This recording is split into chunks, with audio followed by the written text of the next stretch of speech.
chính thức khoảng 1000 một đêm ạ. Dạ khoảng 3 năm ạ. Quen nhau lâu thì nó cũng xảy ra cãi nhau nhiều chuyện ấy ạ. Trong đó có chuyện là bạn ấy dẫn em về nhà nhưng thấy em cũng nhỏ nhỏ nên mẹ bạn ăn có câu hỏi là nhìn em nhỏ thế này thì liệu có sản xuất em bé được không ạ? Rồi em trả lời sao? Em bảo là lịch sử ngàn đời đã chứng minh rồi ạ. Từ đất nước Nhật Bản cho đến quê hương Việt Nam mình đây thì chỉ cần là người phụ nữ thì đều có thiên chức làm mẹ. Nhưng mà sau đó cũng có cãi vã gì đó, em có níu kéo nhưng mà không được nên cuối cùng đành buông ạ. Lúc đó em phải trả lời ngay với bạn ấy để về nói với mẹ bạn ấy là nhỏ con thì mặc nhỏ con vẫn đẻ ra con bình thường. Gì đâu mà. Rồi từ lúc chia tay bạn đó tới giờ thì có ai đeo đuổi mình nữa không? Xung quanh em thì cũng có nhiều bạn trai nhưng mà cũng chưa có quen được với nhau. Có anh thì ảnh cao đến 1m8 ạ, cao quá ạ. Có anh thì ảnh đẹp trai nhưng mà hơi lăng nhăng. Có anh thì lúc mà em vào phòng chơi á thì lông tay lông chân nó rụng đầy phòng ấy ạ. Cái gì rụng đầy phòng? Dạ lông tay lông chân á, em thấy giống chúng lông tay lông chân rụng đầy phòng. Chào cô khó quá, có lông rụng kệ người ta. Nhưng mình phải dọn cho nó sạch đấy ạ. Trời ơi, phải lông tay lông chân người ta không? Nhiều khi ta nuôi chó nuôi mèo vậy đó, lông chó lông đồ gì lông... Ở trong phòng không có nuôi động vật mà em thấy trong phòng tới 5 bạn nam. Sao nhiều khi lông của mấy bạn kia là sao? Nhưng mà tại lúc đó em nhìn thấy như vậy em sợ quá cái em chạy luôn à. Trời ơi, coi đi kiểm tra đây có lông không? Em là nhà no luôn á. Không có lông luôn hả? Dạ, nè nó thẳng. Bạn ở đây trống lỏng không có lông được chưa? Không có lông ạ. Em nghĩ là con người thì chắc ai cũng có lông.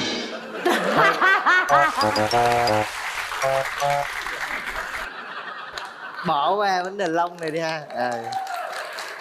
Con gì đúng mà rồi. không có lông? Trời ơi thiệt cô này. Thôi mệt quá, đừng có chị nói chuyện có lông nữa được không? Đúng là nhỏ con thiệt á. Nhưng mà sao khó quá? Dạ em cũng dễ mà, tính em dễ lắm. Choáng lắm rồi đó. Thực sự thì em cũng không thích bạn nữ có nhiều lông. Bạn nữ có nhiều lông.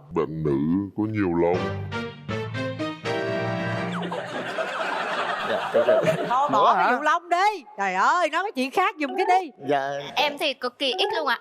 Trên bàn tay của em hình như là không có lông luôn ạ. Đúng rồi, tay nhiều lông quá thì nhiều khi cũng ăn cũng hơi sợ. Trời đất ơi. Rồi có lúc bạn sẽ thấy lông nó giá trị như thế nào. Giờ muốn tìm một cái mẫu người bạn gái như thế nào nè? Từ 1m55 lên, thân hình thì nhỏ gọn, nói chuyện thì nhanh nhẹn, lanh lợi, biết cách giao tiếp, thích trẻ con, tại em cũng rất là thích trẻ con. Nãy giờ em thấy cô kia đáp ứng nhu cầu của mình không? Cách nói chuyện thì miền Trung thì cũng gọi là văn thơ thì cũng lai láng, giao tiếp được tốt. Về cái vui tính thì em thừa cái vui tính luôn anh. Em muốn tìm người bạn trai như thế nào? Vì em cũng hơi nhỏ nhỏ nên em cũng muốn tìm bạn trai cao cao to xíu ạ. Khoảng cỡ dưới 70 kg là được ạ. Người không hút thuốc và không có tiền sử hút thuốc ạ. Dạ em có tiền sử hút thuốc chứ. Vậy khả năng bỏ thuốc như thế nào anh? Quan trọng là cái người mà yêu cầu anh thôi, quan trọng như thế. Rồi còn gì nữa không em? Nhậu ít thôi ạ. Nhậu ít thì đôi lúc này em còn đỡ cho được chứ nhậu nhiều quá em đỡ không nổi à. Em không thích bạn trai xấu múi à. Tại thường mấy bạn xấu múi hay thích mấy bạn nữ như người mẫu à. Dạ em chào chị. Rồi chào em, dạ. trời đẹp trai dễ thương quá. Cảm ơn. Có 6 múi không em? Dạ em có 1 múi thôi ạ. Em có chung thủy không? Em chưa có người yêu nên em chưa biết được. Với lại bây giờ cái sự chung thủy phải nói là từ hai bên. Nhiều khi em cũng chung thủy nhưng mà bạn ấy không chung thủy thì em cũng bó tay rồi. Em có tật xấu gì không? Hiện tại mình còn ngủ với mẹ. Dạ. Rồi. Nói chung chừng nào có vợ em ngủ vợ là em hết ngủ với mẹ. Cái đó đâu có gì đâu tật xấu. Thực sự em cũng chia sẻ về vấn đề ngủ với mẹ này. Lúc trước em cũng ngủ riêng nhưng mà có một thời gian thì ba em mất ấy, thì mẹ cũng vào một cái giai đoạn gọi là bị trầm cảm stress. Trải qua được mấy năm trời ngủ với mẹ này. Bây giờ nhiều khi muốn dứt ra cũng dứt không được. Nếu có vợ thì sẽ tất nhiên là ngủ với vợ rồi. Khi nào lấy được? Dạ tầm 3 tháng là lấy được rồi. 3 tháng nữa, đã chuẩn bị gì chưa? Dạ chuẩn bị thì có mẹ chuẩn bị hết rồi. Trời ơi cái gì cũng mẹ cho được. Mình không có chuẩn bị gì hết trơn hả? Em chỉ có trái tim chân thành là đủ rồi, em nghĩ là như thế. Trời đất ơi, đó em muốn lấy trái tim đó em lấy nha. Thôi bây giờ bạn gái đi với ai? Dạ em đi với em họ và những người bạn ạ. Dạ, em chào chị Cát Tường, em chào anh Quyền Linh. Em thấy anh cũng rất là dễ thương, tính tình cũng hiền, lễ phép ạ. Chị nấu ăn rất là ngon ạ. Anh được chị em nấu cho anh ăn thử thì đảm bảo là anh sẽ theo chị em về Quảng Ngãi luôn ạ. Bạn trai mình đi với ai? Hôm nay em đi với mẹ em và các anh chị. Dạ, các anh chị đang ngồi Rồi. đây. Chào MC Quyền Linh và MC Cát Tường ạ. Dạ. Tôi là tên là Nguyễn Thị Đông, là mẹ của Nguyễn Mạnh Tú. Cảm ơn em. Chị. Giờ hai bạn gặp mặt nhau để chúng ta coi mình có nợ với nhau nữa hay không. Mở rào.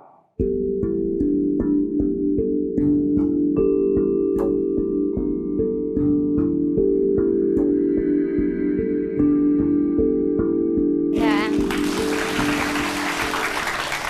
Tặng em bó hoa này. Dạ, em cảm ơn. Anh có cảm nhận thế nào về em ạ? Khi mà nghe em nói chuyện ở trên sân khấu này thì anh cảm nhận thì em cũng đã có nhiều tâm tư. Anh có sở thích gì? Giờ sở thích của anh thực sự là chỉ biết ngủ thôi. Đi du lịch chẳng hạn, rồi coi phim này, hay là rap một vài bài vui vui ở đấy, thế thôi. Anh đã từng đi du lịch những đâu rồi ạ? Hiện tại em chỉ đi du lịch một vài nơi với gia đình thôi, là đi mấy cái đảo như dạng Bình Ba chẳng hạn. Có dịp em sẽ dẫn anh về đảo Lý Sơn ở quê em ạ. Hiện tại thì nó cũng hoang sơ nên cũng khá là đẹp. Em thích đi tới những nơi cũng gọi là lãng mạn như Sapa ấy. Sapa đấy Dạ. hả? Em cũng thích tới Paris nữa, nhưng mà mình lên Sapa thì mình có thể đi tới Paris trong giấc mơ cũng được. Dạ. Rồi em nhắm cái tướng đó nhỏ nhỏ vậy rồi hỏi má mẹ coi là tướng nhỏ nhỏ vậy là có sanh em bé được không? Cái đấy là tùy vào tâm sinh lý của mọi người thôi, không quan trọng là nhỏ hay lớn đâu ạ. Nó đang buồn quá, em hát sớm lên chút xíu. Ông thường đưa bà anh đi dạo quanh trên con ngựa rất thống nhất màu xanh. Ông bà anh đưa nhau đi khắp phố xa, bà ngồi nghe gác ra chiếc xe đạp chóc sân. Ông muốn tặng bà anh một đóa hoa, và đó là món quà đầu tiên. Ôi tình yêu ngày xưa đẹp lắm em ơi, giận nhau không nói một lời, chỉ vì không để Facebook lộn lời ơi. Đó, đang dễ thương mà. Rồi hai bạn nắm tay nhau, mình nghĩ cái gì mình nói cái nấy. Cho anh xin phép nói cái nào. Và khi mà quyết định mà đăng ký chương trình này thì thực sự anh cũng là rất là nghiêm túc và lên đây để mong muốn để tìm được gọi là một người để gọi là yêu thương hoặc là đến với nhau, thì mình cũng sẽ trân trọng cái điều đó. Làm bài rap cho bạn gái cho rồi. Nghe nói là đọc rap hay lắm đúng không? Xin phép rap một bài vui thôi ạ. Rồi. Em có yêu bản thân mình không? Nếu có làm tình địch với anh nhé. Nhà em có bán rượu không? Nhưng mà nói sao nói chuyện với em anh say quá. Có bán nè, có bán nè. Vòng tay anh không quá lớn, đôi chân anh cũng không được quá dài, nhưng mà để ôm em hay chạy đến bên em thì việc gì anh cũng không ngại. Để ôm em hay chạy đến bên em thì việc gì anh cũng không ngại. Dễ thương quá. Quyết định sau 3 tiếng đếm. 1 2 3. Hết thời gian. Mời hai bạn. Hả? Em có bấm không?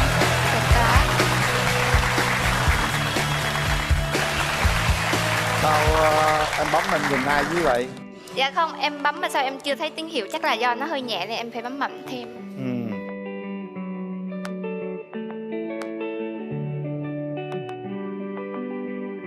Thôi nắm tay nhau đi.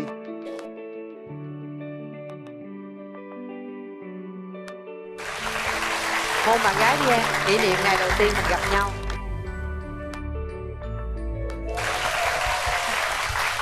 Đúng ngày sinh nhật luôn á hả? Dạ đúng rồi, hôm nay là ngày sinh nhật của em. Em tên là Thu Thảo, năm nay em 25 tuổi và em là giáo viên dạy tiếng Anh ạ. Rồi, mình chờ bạn nam của mình. Mời bạn trai.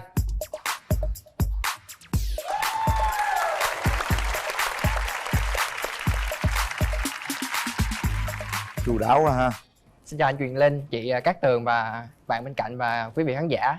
Thì em tên là Lại Thái Danh. Ngày này 24 năm trước thì em cất tiếng khóc chào đời đầu tiên. Nghĩa là hôm nay sinh nhật của bạn. Dạ. Happy birthday. Cảm ơn anh. Bạn đang làm nghề gì? Dạ, hiện tại em đang làm nhân viên ngân hàng. Em là khâu tìm kiếm khách hàng cho vay. Tìm kiếm khách hàng cho vay hả? Dạ. Trời, chúc nhiều người vay lắm nha. Làm ngân hàng thì nhiều rủi ro lắm. Cũng giống như cưới vợ thì cũng Rủi ro. Theo bạn làm sao để mình chọn vợ đừng rủi ro? Tất nhiên là muốn cũng giống như ngành học của em thôi. Thì qua một thời gian phải mình thẩm định, mình xem xét tình hình, gia thế, hoàn cảnh gia đình, rồi về mọi thứ về bạn đó, thì mình để xác định được bạn đó như thế nào. Vậy thẩm định thế nào để tôi biết người đó là người mẫu tương lai của mình? Thì mẫu hình của em á là thứ nhất là tóc dài. Tóc dài. Dạ, chỉ cần tóc dài là em rất là ấn tượng. Tại vì khi mà thấy mái tóc người phụ nữ mà xõa xuống và chải kia thì thực sự là em cầm lòng không được. Thứ hai là cao từ 1m58 đến 1m65, biết nội trợ. Rồi để chị hỏi Thảo coi sao. Mình sinh như vậy không lẽ trong môi trường xung quanh mình không có đối tượng nào theo đuổi sao? Tại sao phải nhờ đến cái Tường với anh Quyền Linh? Nói chung là khi vào trường sư phạm nó là một cái môi trường con trai giống như là một loài động vật quý hiếm vậy đó. Trường thì có 6 thầy và thầy nào cũng có hết luôn à. Nhưng ngoài giờ mình làm trong trường, mình đi ra ngoài đâu phải mình làm suốt đâu. Rồi môi trường ở ngoài cuộc sống nữa làm chi? Thì nói chung là ở trong trường với nhau thì các chị lớn hơn á, chị nhiều khi các chị cũng hay giới thiệu người nọ người kia, nhưng mà gặp 5 lần là lần nào cũng không hợp hay như vậy. Không hợp là không hợp chỗ nào? Và vì bạn ấy không cao lắm thành ra đến ngang tay em là cho họ tự À là về chiều cao hả? Là lùn hơn á hả? là tự họ chạy về hết á. Ủa bên kia cao bao nhiêu vậy? Dạ em cao 1m70 chị. Được không? Cũng được. Cũng được ha. Nãy giờ bạn nghe giọng nói bên đó bạn có ấn tượng gì không? Dạ, giọng nói của bạn rất là dễ thương. Giọng bình thường nó khác, là mấy bữa nay hét nhiều quá, ngày hét mấy tiếng hồ nên giờ nó vậy đó. Vậy là giọng bạn còn dễ thương hơn nữa anh. Dễ thương hả? Nhưng mà bây giờ em nếu mà được thì em dự định bao lâu mình tiến tới hôn nhân được? Dự định của em thì khoảng 2 năm chị. Với Thảo thì sao? Thảo dự định Cũng vậy ạ. Cũng 2 năm. Dạ. Vậy là thấy có những điểm tương đồng rồi. Dạ. Bạn Thảo có thể giới thiệu về bản thân mình một chút xíu, sở thích của mình, thói quen của mình hay là những cái ưu điểm gì đó? Nói chung là em nấu ăn không có giỏi lắm, nhưng mà những chuyện như là may vá thì em làm được. Anh nghĩ rằng cô gái bên kia là một trong những hình mẫu của gia đình đấy. Dạ. May vá theo thùa. Dạ. Nhưng mà đi nấu ăn thì không giỏi, từ từ học. Không giỏi thì cũng Không sao. sao. Nấu ăn không giỏi thì có thể học anh, không sao hết. Bạn là quê ở đâu? Em ở Vũng Tàu, em thì ba em ở Bắc, mẹ em ở Trung. Em sinh ra ở miền Tây và hiện tại đang sống ở miền Đông. Lạ vậy đó hả? Vũng Tàu nhưng mà mình làm việc trên này chứ hả, đúng không em? Dạ đúng rồi, em làm việc ở thành phố Hồ Chí Minh chị. Nhưng tiêu chuẩn lấy vợ kinh tế em làm thì mình giữ hay là giao cho vợ giữ? Tất nhiên là thể giao cho vợ giữ. Nếu mà vợ biết cách chi tiêu kia thì luôn luôn mà em kiểm soát hả? Dạ không, tất nhiên em không kiểm soát rồi. Ví dụ tiền lương, ví dụ lúc đó em lương khoảng 15 triệu thì em đưa cho vợ khoảng 12 triệu. Em giữ 3 triệu để chi tiêu về các khoản của em nữa. Rất là dễ thương. Nếu như em suy nghĩ như vậy thì anh nghĩ rằng đây cũng là một mẫu hình lý tưởng. Nhiều cô gái cũng để ý rồi. Nhưng mà sau này ví dụ như lấy nhau kết hôn về là mình ở đâu em? Mình vẫn lập nghiệp ở Sài Gòn hay mình về Vũng Tàu? Dạ thì nếu mà ở Sài Gòn làm ăn tốt thì mình cứ ở Sài Gòn đó chị. Đúng rồi, ở đâu mà môi trường đầu tư tốt mà phát triển thì mình cứ ở thôi, không quan trọng. Thảo Ở đâu quê có ở tiền, có tình, Em ở tầm Đồng nở. Nai. Rồi bên đây anh nghĩ rằng cũng hợp đó. Bên đây Nhưng mà bây giờ ở xa vậy sao giáo, Linh? đúng không? Ta là Không ở sao, vấn đề để gặp nhau họ sẽ quyết định điều đó. Ngày xưa giờ bạn đã trải qua mấy mối tình rồi? Dạ từ xưa giờ thì chính thức là 2 mối tình. 2 mối tình. Bạn có những khuyết điểm nào mà bạn cần phải khắc phục khi mà chúng ta đến mối tình thứ 3? Em cũng không rõ nữa, em cũng không biết. Em thấy Không biết được chính mình luôn hả? không, em thấy em không, hầu như không có khuyết điểm, chỉ là hơi xấu trai đó. Còn ưu điểm là gì? Ưu điểm của em hả? Ưu điểm của em thì nhiều lắm. Chơi được thể thao nè, biết nấu ăn nè, biết nội trợ nè. một người đàn ông mà không có ưu điểm gì hết, cảm giác như Không thế có nào? khuyết Em điểm. thấy rằng là biết nấu ăn và biết chăm sóc gia đình như vậy là ưu điểm rồi. Là ưu điểm nào phải không? Dạ. Nhưng mà em nói ở Đồng Nai là khúc nào? Đồng Nai rất là rộng. Là cũng ở gần Sài Gòn nhất rồi đó. Em thấy đâu. Thì Đây sao đâu địa có lý xa. hoài nó không có quan trọng, cái đó đâu có sao đâu. Hơn thua là bạn nam có đi được hay không. Em không thích gì, nói luôn để anh biết. Em không thích những người mà cứ bạn gọi ra đi ngay là cái không không Rồi thích. để anh hỏi bạn gọi đi hôn nha. Bạn gọi em đi ngay không? Bạn gọi ha anh. Ừ. Tùy vào trường hợp nữa anh. Ví dụ như đang ở cạnh người yêu thì không bao giờ đi anh. Phải không? Chắc chắn mà. Hứa vậy ha? Dạ. Bạn gọi không đi nha. Dạ. Rồi xong rồi đó, nhiêu đó được rồi. Ngoại hình bạn chỉ muốn là người đàn ông cao thôi, là bạn có Cao không ráo. thích cái điểm nào của người đàn ông về ngoại hình nữa không? Là đừng có mập mạp và đừng nhìn đừng có nặng nề quá. Đâu, nhiều người lại nó thích đàn ông tròn tròn ôm cho nó Còn sướng. với em thì em thích người phải gọn gàng tí nhưng năng động. Anh đi gọn gàng lắm. Sao chị? Hôm nay là đúng ngày sinh nhật luôn á hả? Dạ đúng rồi, hôm nay là ngày sinh nhật của em. Mình có năng khiếu gì không? Hay mình thay vì người ta sinh nhật được tặng quà Còn mình sinh nhật mình ví dụ hát bài tặng mọi người chẳng hạn. Em hát dở lắm nha, nhưng mà em cũng sẽ... Đúng rồi, mình sinh nhật mình phải làm gì đặc biệt hơn. Dạ. Trên đường anh tìm kiếm, đã biết bao lần đau buồn, và rồi gặp được em, một người làm ấm lại. Biết nghĩ suy thiệt hơn, biết sống cho ngày mai. Từng ngày anh lại thấy yêu và nhớ em nhiều hơn. Để anh hát cho một cô kia nghe được. Bạn có ngại khi người bạn nữ lớn hơn mình, tuổi hơn mình không? Dạ, chuyện đó thì không sao hết chị. Tại vì yêu nhau đâu quan trọng tuổi tác vậy. Rồi. Anh thấy cô giáo kia rất là chững chạc ha. Bạn đi đây hôm nay có ai đi theo ủng hộ mình không? Có, em trai. Em trai em đâu? Bên dưới. Xin chào chị Cát Tường, chào anh Quyền Linh ạ.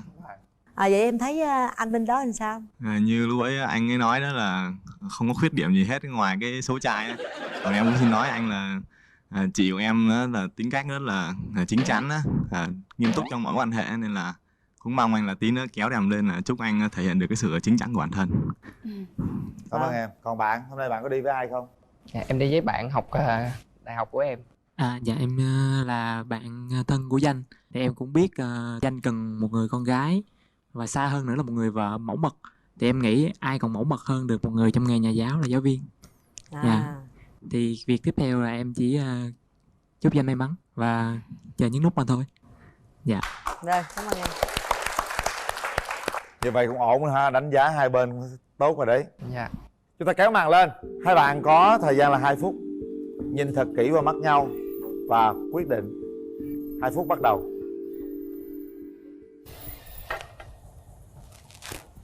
Tặng bạn. Cảm ơn nhé. Khăn giấy mình tự làm thôi. Thank you. Đúng rồi, happy birthday. Cảm ơn ạ. Em thì thường coi bói chỉ tay. Cho bạn thử xem. Coi bói không? Có, em cũng hay coi bói lắm. Hay coi bói lắm hả? Dạ. Rồi, coi cho đúng đó nha. Tay em mềm. Thôi có yêu được không? Phải là vợ mình không?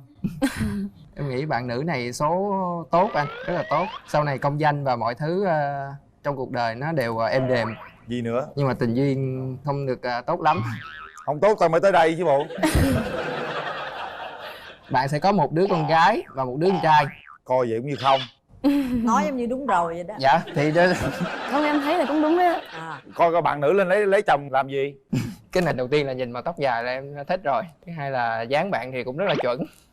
Bạn cảm nhận mình thế nào? Thì cũng ổn, một bạn nam cũng là một người của gia đình. Là nhưng mà nhìn cũng chín chắn. Còn có gì hỏi mình nữa không? Quan điểm của bạn về một người chồng như thế nào? Thì biết được phải chung thủy. Cái đó thì chắc là mình được, mình rất là ổn. Chân thành và chung thủy thì mình có. Và biết quan tâm mấy con cái. Một câu thật ngọt ngào về tình yêu.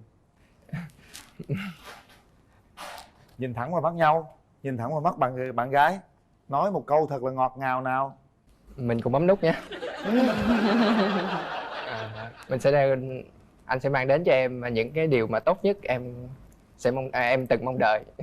Nhỏ hơn ta tuổi mà kêu anh. Không sao anh. Nghĩ sao? Ví dụ như nhỏ hơn tuổi rồi kêu anh có nhiều. Dạ không. Trong tình yêu đâu có quan niệm tuổi tác anh. Yêu là con trai là anh. Dạ đúng rồi. Nữ là em đúng không? Dạ. 5, 6 tuổi, 10 tuổi cũng kêu bằng em hết. Dạ. Phải không? Dạ phải. Trời ơi, được. Bạn nữ sẽ hứa gì với bạn nam? Nếu như mà là một người bạn trai, là một người chồng của em trong tương lai thì chắc chắn cái sự nỗ lực hết sức mình của em để đem lại hạnh phúc gia đình đó là điều em hứa. Rồi, hết giờ. Đây, đặt tay vào nút nha. Suy nghĩ rồi chúng ta quyết định xem có bấm nút hay không. Nút đâu anh? Đấy. Em đếm hay anh đếm? Tự đếm luôn đi. 1 2 3. Hết thời gian.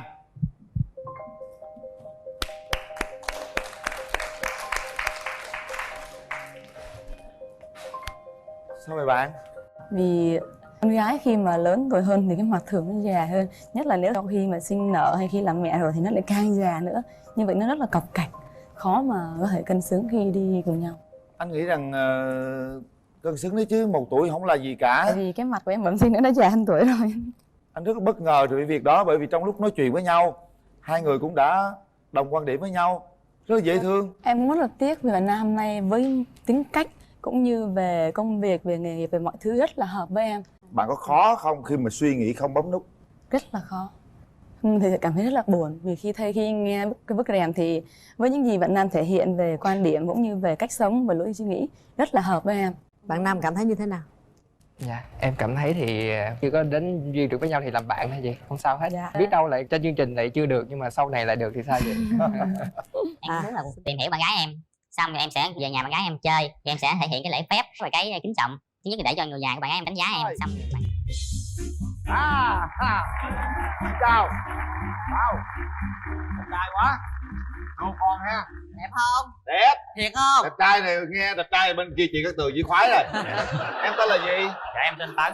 Tấn. Mấy tấn? Dạ 3 tấn. Tấn làm nghề gì? Dạ em hiện giờ là nhân viên kinh doanh anh. Bao nhiêu tuổi Tấn? Dạ nay 28 tuổi anh. Rồi. Và bây giờ mời bạn nữ của chúng ta bước ra sân khấu.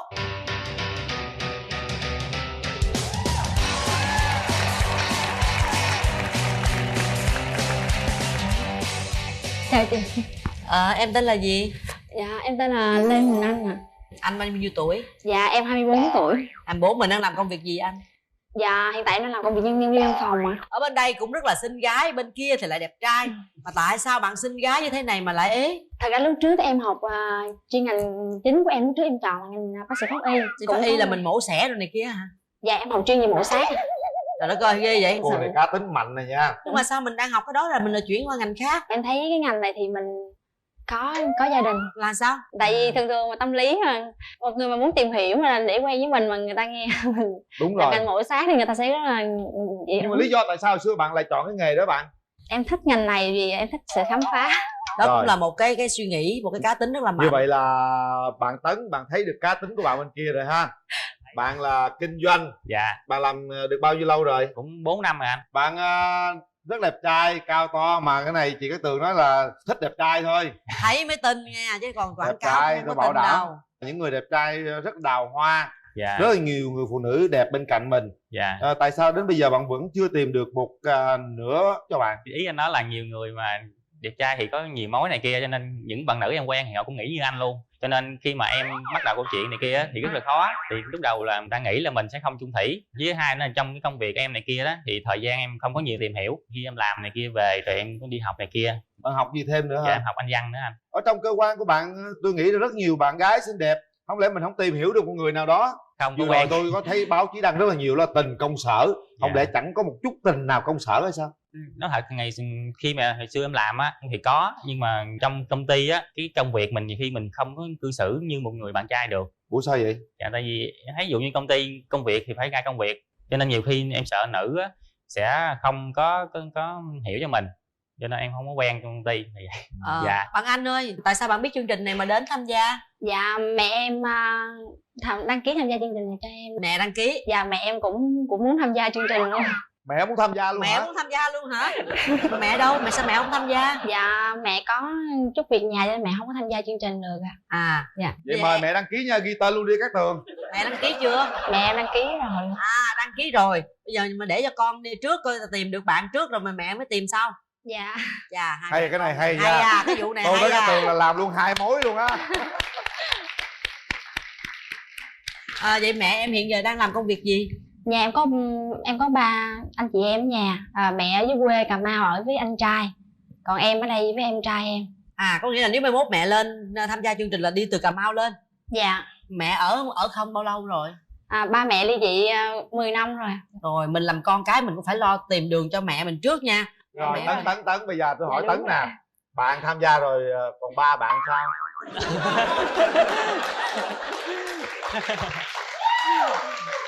Thì kỳ anh lên. Tôi hỏi mối dò vậy thôi mà. Hỏi sao anh biết anh? Hỏi thử coi ba bạn sao, nhà sao? Dạ ba em ở nhà thì cũng ở nhà thôi, nhưng mà thì em cũng muốn tìm cái mối cho trai em. Trời. Vậy là ba cũng đang hồng không chiếc bóng hả? Dạ. Rồi hợp lý luôn. Bữa nay là coi như gom gọn 2 mối luôn. Bây giờ hỏi thử nha. Ba bạn khoảng bao nhiêu tuổi rồi? Ba em khoảng 55 anh. 55. Mẹ em nhiêu tuổi? Dạ 54. Rồi hợp luôn.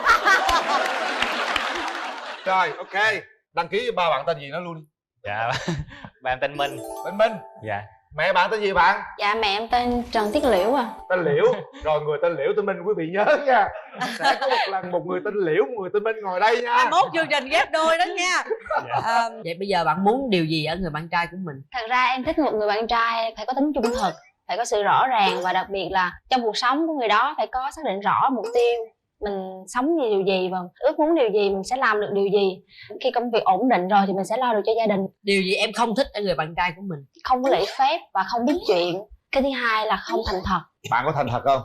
Thành thật. Có lễ phép không? Dạ lễ phép. Trung thủy không? Dạ trung thủy. Trung thực không? Trung thực. Những điều gì mà bạn thích ở người con gái? Trước tiên cũng phải lễ phép, thứ hai là biết cách cư xử với người lớn, thứ ba là vui vẻ, biết là bắt chuyện. Tại vì em cũng tương đối là nói chung ở ngoài thì em chung hơi lạnh lùng nên là không có nhiều chuyện để nói, cho nên muốn bạn gái em thì cứ vui vui chút. Muốn bạn gái nhiều chuyện đúng không? Bạn có một kế hoạch cho tương lai giống như bạn gái yêu cầu bên kia không? Dạ có anh. Mục đích của bạn như thế nào? Em cũng muốn là tìm hiểu bạn gái em, xong rồi em sẽ về nhà bạn gái em chơi, và em sẽ thể hiện cái lễ phép và cái kính trọng. Thứ nhất là để cho người nhà của bạn gái em đánh giá em, xong bạn gái em muốn gì cũng rõ ràng như vậy. Có mục đích đàng hoàng đâu, rất rõ ràng. Bên ràng. đây á là muốn nếu mà có bạn gái thì muốn đến thăm gia đình của bạn gái. Em thì lại thích người bạn trai là lễ phép. Bây giờ nếu như bây giờ các anh bạn bên này là mình chịu rồi đó, thì em có ý định dẫn bạn về thăm mẹ em ở dưới Cà Mau không? Tại tính em hơi kỹ tính, em phải tìm hiểu kỹ rồi em mới dẫn về nhà. Mà nếu bạn đó đi là có dẫn ba đi theo nữa. Sẵn thăm gia đình luôn. Nói đùa, bây giờ em có một cái điều gì không thích ở người bạn trai của mình nữa không? Về ngoại hình đi. Không thích con trai miệng rộng. Cái gì? Miệng rộng hả? Tại sao? Miệng này nhỏ lắm. Quay cái miệng qua coi. Túm lại như díu, đừng có cười to quá. Chút qua hỏi em ở đâu vậy? Là em là Trúc nha không? Dạ. Dễ thương. Dạ. Nhớ đi thì nhớ dắt ba theo nha. Dạ. Về nói ba lập hồ sơ đăng ký rồi bạn muốn hẹn hò luôn nha. Dạ. Đó, dạ. Nhớ nha. Dạ. Được á, chị thấy dễ thương đó. Dạ. Liều lát nói chuyện nhớ túm cái miệng lại chút. Không, dễ thương đó em. Sao? Bạn thấy Cà Mau sao không? Dạ, không xa. Không sao. Không cho nghe nói Cà Mau xa lắm, ở cuối cùng bản đồ Việt Nam. Đi không? Xa quá có đi không? Đi nha, đi Cà Mau nha. Dạ. Cà Mau có nhiều món ăn hấp dẫn lắm. Xin chào bạn. Bây giờ thì tôi nghĩ rằng cái duyên nó gần đến với bạn rồi đó. Nha. Tôi nghĩ rằng hai người rất là hợp. Tôi hỏi bạn nè, bạn có thích đẹp trai không? Đẹp vừa thôi. Đẹp trai quá không phải của mình, của người khác. Thấy chưa? Thấy chị Cát Tường thấy chưa? Đừng có đẹp trai quá nha. Đẹp trai như tôi là không được đâu. Trời ơi, nói luôn. Thôi và bây giờ chúng ta hãy kéo màn lên để cho hai bạn trẻ có thể nhìn nhau, nhìn giùm luôn cho cả ba mẹ của mình. Bạn kéo có màn thích đẹp gái không? Dạ thích. Thích đẹp gái hả? Dạ. Nhìn là thích đẹp gái không? Dạ. Đẹp gái đào hoa lắm nha. Đẹp gái không phải của mình đó. Vừa thôi. Nhưng bạn ở đây đẹp thiệt. Phải tự tin lên chứ. Chúng ta có 2 phút để trò chuyện với nhau. 2 phút bắt đầu. Em chào anh. Chào em. Dạ, anh có điều gì muốn nói không? Giả sử như khi tìm hiểu xong cho bé về nhà em không?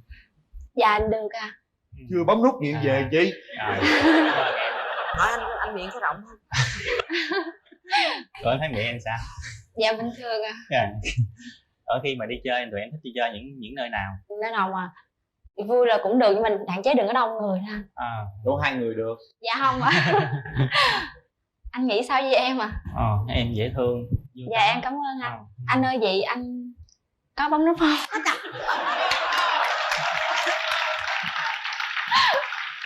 Xíu trả nữa. lời. Tại vì đó là bí mật của anh. Dạ rồi em cảm ơn anh. Vì anh em hẹn hò á, trong cuộc nói chuyện hai người á, thì em không thích những cái gì ở bạn trai? Em không thích người trễ giờ. Cái thứ hai là khi hẹn hò thì biết xác định rõ địa điểm để mình đi. Em không thích phải kiếm chỗ. Thứ ba là trong quá trình mình nói chuyện thì em không thích một người mà nói chuyện quá nhanh hay là quá cứng nhắc hoặc là lãng mạn quá, em cũng không thích. Dạ. Em thích một người là làm việc gì là phải có sự rõ ràng là mình làm gì kế tiếp. Trước khi gặp nhau viết một cái sớ là bữa nay muốn làm gì. Ủa mà em thích hẹn hò ở đâu? Phải chọn địa điểm trước thì hỏi thử có thích ở đâu luôn để chọn trật à. Thì sẽ như trên phố thì em thích hẹn hò những nơi nào? Thích những quán cà phê mình lịch sự. Có nhạc thì nhạc như thế nào? Em nhạc nhẹ hay nhạc giật á? Trong quán thì em thích nhạc nhẹ hay là nhạc? Em không thích nhạc nhẹ quá. Chung là trung bình. Dạ đúng rồi ạ. Rồi anh đồng ý. Mà trong ánh sáng hay trong bóng tối? Dạ ánh sáng ạ. Tôi lo cho em quá, tôi hỏi giùm đó. Hỏi gì hỏi nữa đi để anh em hỏi hơi đi. khó đó. Em có gì hỏi anh không? Anh đừng có run. Làm gì run dữ vậy? Em đâu có run, sao anh run vậy? Anh không thích người mẫu của bạn gái mình sao? Thích như em là được rồi. Cảm ơn anh. Thôi, hết giờ. Chúng ta sẽ có 3 tiếng đếm để quyết định hẹn hò hay không hẹn hò. 1 2 Thôi ngủ đi. Ba má không biết có đang theo dõi không? 3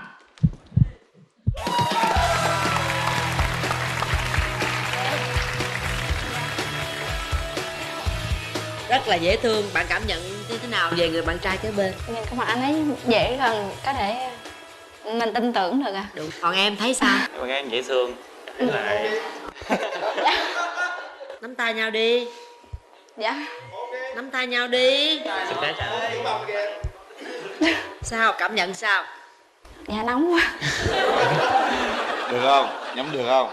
Có truyền điện gì chưa? Thì có. Có phải không?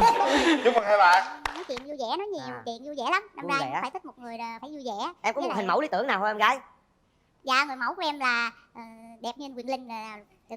Chị nhưng mà nói chung người mẫu mà em thần tượng nhất là ba của em. Ba của Tại em. vì ba em là một người đàn ông rất là đảm đang, nghĩa là vừa đi làm mà vừa về phụ giúp gia đình nữa. Đến bây giờ ba đã 79 tuổi rồi á, mà sáng ba còn giặt đồ á, Trời nghĩa ơi. là rửa chén nữa, tại vì thấy con cái buôn bán cực quá. Khuya là dậy nhiều khi ngồi đó rửa chén cho Bây giờ hả? nhà đó. Bây giờ anh Dạ. trai, vâng.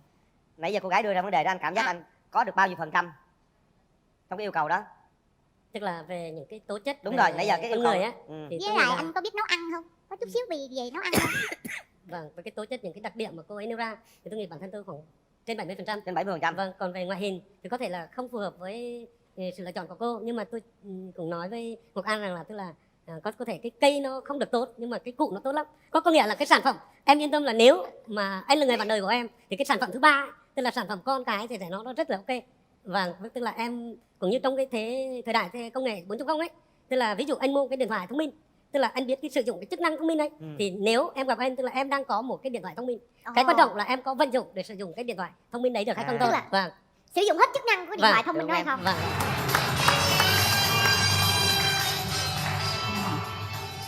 Xin mời anh giới thiệu về mình. Dạ, xin chào anh Quyền Linh, xin chào chị Nam Thư, Dạ. xin chào quý khán giả và chào bạn gái bên kia rèm. Dạ. Vâng. Tôi là tên là Nguyễn Xuân Long. Nguyễn Xuân Long. Vâng. Bao nhiêu tuổi anh? Tôi sinh năm 1966 ạ. 1966. Vâng. Dạ. Anh là quê ở đâu? Riêng trả lời quê thì xin phép anh Linh có thể là nhờ bạn gái bên kia hỗ trợ tí được không ạ? Ủa nhờ bạn gái là sao? Tức là tôi có thể đưa ra một dữ liệu rồi nhờ bạn gái đoán xem quê tôi ở đâu. Rồi anh đưa đi anh. Vâng. Thử xem. Bạn gái hỗ trợ tôi tí được không ạ? Dạ. Vâng, tôi là có một cái nhà văn có viết về quê tôi một cái đoạn văn như thế này. Tức là nơi quê anh là nơi eo thắt nhất giữa hai đầu đất nước. Nơi có con sông hiền hòa thơ mộng mà những năm chiến tranh giặc Mỹ đã biến thành lưỡi dao rạch đôi thân hình tổ quốc. Để quê hương hai ngả, tổ quốc hai miền. Để mẹ trông con, vợ ngóng chồng. Quê hương hai ngả, tổ quốc hai miền. Lợi hẹn ước sau 2 năm đoàn tụ đã trở thành nổi chia cắt đằng đẵng suốt 20 năm trời. Vâng, nhờ bạn gái đoán xem quê tôi ở đâu. Dạ, có phải anh là ở Hà Nội không nhỉ? Gần đúng ạ, còn 600 km nữa. Cũng là Hà đúng không anh? Đi vô xíu nữa cưng, đi vô xíu nữa là Còn 600 km nữa bạn ạ. em cũng không có rành về miền Bắc cho lắm, thành ra em chỉ biết Hà Nội thôi. 600 km nữa là tới Hà Nội đó. Tức là bạn đoán Hà Nội thì đi thêm 600 km vào phía Nam thì sẽ đến cái địa danh tôi đang Quảng gì đó. Vâng, gần như vậy. Là ở Quảng Bình hả? Gần đúng rồi ạ. Vô chút xíu nữa. Vậy là Bờ Hiền Dạ. Lương là giới tuyến tạm thời. Vĩ tuyến 17 ngày đêm. Thôi em chịu thua rồi. Trời ơi. Vĩ tuyến 17 ngày đêm quá đơn giản. ai đã tới miền quê em Quảng Trị Thừa Thiên. Quảng Trị ạ. Vâng, xin kết giải cho Trần Có Thể ạ. Rồi, vậy là anh bên kia làm quê ở Quảng Trị. Đúng rồi. Vậy thì Anh bây hơi giờ làm khó chút xíu Nam Thư. dạ, vậy bây giờ cho đàn gái bên em giới thiệu được chưa nè? Giới thiệu đi. Rồi, mời em. Xin chào quý khán giả, em xin chào anh Quyền Linh. Chào em. Chào Nam Thư. Dạ. Mình tên là Võ Thị Ngọc An, năm nay 39 tuổi. Dạ. Mình sống sinh ra ở Hóc Môn và lớn lên cũng Hóc Môn luôn. Và hiện tại là mình buôn bán điểm tâm sáng tại nhà, cũng tại nhà luôn. Dạ. Bán món gì em? Em bán món bò bít tết anh. Bò bít tết hả? Dạ. Hồi nãy em không đố anh là quê em là 18 thôn vườn trầu. Đúng rồi. Anh đoán ở đâu? Như vậy là một người ở quê Quảng Trị, một người quê ở Hóc Môn. Trời ơi, sao quá. Nhưng mà trộm vía nha, chị nhìn chị trẻ lắm luôn á, em không nghĩ là với số tuổi đó mà chị trẻ vậy luôn á, nên nãy em xưng hô em là em xin em hơi bị ốm, xin lỗi chị, nhưng mà thực sự nhìn rất là trẻ. Vậy là chị cũng được cái ai cũng khen chị trẻ. Nhưng mà thực sự là trẻ thiệt. Bên đây á, bên đây cái anh này anh cũng lớn tuổi hơn Linh á, nhưng mà nhìn anh cũng trẻ hơn Linh nữa Thư. Hả? Nhìn anh trẻ hơn Linh đó. Phải không? Em được qua coi mặt không? Được. Được phải không? Một chút xíu em cứ thoải mái, đàn gái coi mặt đàn trai đi. Rồi, để qua coi. Coi đi. Dạ. Vâng, chào chị ạ. Dạ, rồi chào anh. Vâng. Dạ, anh quê Quảng Trị hả? Dạ, em Rửa là Đông Hương, mẹ em gốc Quảng Trị. Dạ. Mà anh ở Quảng Trị ở Khúc Mố ha? Dạ, tôi ở Vĩnh Linh ạ. Vĩnh Linh hả? Mẹ em ở Cổ Lũy. Vậy là Đồng Hương đó. Đông Hương với mẹ em. Dạ. Đó, Quảng Trị cái là về quê là nói dòng Quảng Trị liền. Mà anh ơi, hiện tại thì anh ở đâu anh? Đúng rồi, bây giờ hiện tại anh ở đâu anh? Dạ, hiện tại tôi vẫn đang ở Quảng Trị. Từ Quảng Trị vào đây tìm một nửa yêu thương của mình anh hả? Vâng. Trời, xa xôi quá. Mình cho tràng vỗ tay cho một người ở từ rất xa thưa quý vị. Nhưng mà em hỏi nè, ví dụ đi, vì tiếng gọi tình yêu đi, vậy mình có từ Quảng Trị, mình có vô Sài Gòn không? Có vô thành phố Hồ Chí Minh không? Thưa chị Nam Thư, là đối với tôi thì cái khoảng cách địa lý nó không là vấn đề gì trong và cũng như rất nhiều bạn là trả lời câu là tôi cần một lý do để tôi vào Sài Gòn. Hay quá. Cần một lý do nha chị. Rồi. Vậy là hôm nay hy vọng ta sẽ có lý do vào thành phố Hồ Chí Minh, đặc biệt là tới Hóc Môn. Em gái, cho anh biết những cái ưu khuyết điểm của em nào. Em có một cái ưu điểm là dĩ nhiên là em nấu ăn ngon, tại vì nhà em ở quán ăn mà. Em nấu ăn rất là ngon, với em làm việc rất là nhanh nhẹn. Tính em thì rất thật thà, thẳng thắn, có gì nói nấy, không với lại có sao nói vậy người có ơi. sao nói vậy. Đâm ra là rất là thật tình. Tốt. Còn khuyết điểm của em là gì? Khuyết điểm em là hay quên trầm trọng, nghĩa là có khi làm việc mất tập trung lắm. Rồi với mà có tật là cũng hay dễ khóc. Dễ khóc là một. Với lại em thì hay ví dụ như là nói chuyện không có duyên lắm. Đâm ra là thành ra là có ai quen em là vẫn vậy. Chắc là do cái nhiều khi mình không có nói chuyện có duyên á. Không, em đâu thấy vậy. Em thấy chị rất là dễ thương, nhẹ nhàng mà nói chuyện hết sức là ngọt ngào. Không, mình đừng nghĩ vậy. Em thấy là không sao, không có gì hết. Ở nhà ai cũng nói chị là nói chuyện không có duyên gì hết trơn á. Đâm ra mày phải sửa lại cái tính đó. Là như vậy. Không sao, quan trọng là cái đối phương mà người ta có cảm tình với mình hay không. Bây giờ đã có cảm tình thì có duyên hay không có duyên cũng không quan trọng hết. Đúng rồi. Dạ. Bây giờ anh trai, anh hãy cho bên kia biết được ưu điểm khuyết điểm của mình đi. Vâng. Tức là về ưu điểm mà tôi tự cảm nhận bản thân ấy là cái khả năng chịu đựng. Chịu đựng. Vâng, tôi chịu đựng tương đối tốt. Tức là về cả cái cuộc sống bên ngoài, cả kinh tế, cả tình cảm. Tức là tôi luôn luôn nhận cái phần thua thiệt cho bản thân. Mặt to hả? Dạ. Với lại người đó là hồi nãy thì từ đầu em đã nói là không hút thuốc, nhưng mà anh cũng có hút thuốc thì hút ít thôi thì không sao. Rồi nhưng mà chị An, quan trọng nè là cái vấn đề là ảnh đã từng đó thì chuyện đó thì chị không ngại, tại vì cái tuổi chị là chị không có kén, miễn anh ấy tự do là được rồi. Đúng rồi. Sao anh có bụng to không? Cảm giác bụng to không? Dạ hơi hơi ạ. Hơi hơi. Vâng. Với lại anh ấy phải có vui vẻ, tại vì em thì ở nhà em nói chuyện vui vẻ, nói nhiều chuyện vui vẻ lắm, đâm Vui ra vẻ. em phải thích một người là phải vui vẻ. Em có Với một lại- hình mẫu lý tưởng nào không em gái? Dạ người mẫu của em là đẹp như anh Quyền Linh là được. Chị nhưng mà nói chung người mẫu mà em thần tượng nhất là ba của em. Ba Tại của vì em. ba em là một người đàn ông rất là đảm đang, nghĩa là vừa đi làm mà vừa về phụ giúp gia đình nữa. Đến bây giờ ba đã 79 tuổi rồi á, mà sáng ba còn giặt đồ á, Trời nghĩa là rửa chén nữa, tại vì thấy con cái buôn bán cực quá. Khuya là dậy nhiều khi ngồi đó rửa chén cho nhà đó. Bây giờ anh Dạ. trai, Vâng. nãy giờ cô gái đưa ra vấn đề đó, anh cảm giác anh có được bao nhiêu phần trăm trong cái yêu cầu đó? Tức là về những cái tố chất. Đúng về rồi, nãy giờ cái con yêu cầu- người á. Thì tôi Với nghĩ lại là- anh có biết nấu ăn không?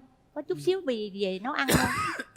Vâng, với cái tố chất, những cái đặc điểm mà cô ấy nêu ra thì tôi nghĩ bản thân tôi khoảng trên 70%. Trên 70%. Vâng, còn về ngoại hình thì có thể là không phù hợp với sự lựa chọn của cô, nhưng mà tôi cũng nói với Ngọc An rằng là tức là có thể cái cây nó không được tốt nhưng mà cái cụ nó tốt lắm. Có nghĩa là cái sản phẩm em yên tâm là nếu mà anh là người bạn đời của em thì cái sản phẩm thứ ba ấy, tức là sản phẩm con cái thì nó rất là ok. Và tức là em cũng như trong cái thời đại công nghệ 4.0 ấy, tức là ví dụ anh mua cái điện thoại thông minh, tức là anh biết cái sử dụng cái chức năng thông minh ấy, thì nếu em gặp anh tức là em đang có một cái điện thoại thông minh. Cái quan trọng là em có vận dụng để sử dụng cái điện thoại thông minh đấy được hay không thôi. Tức là- Vâng. sử dụng hết chức năng của điện Vâng. thoại thông minh đó hay không? Vâng vâng. Dạ cũng được. Cũng được.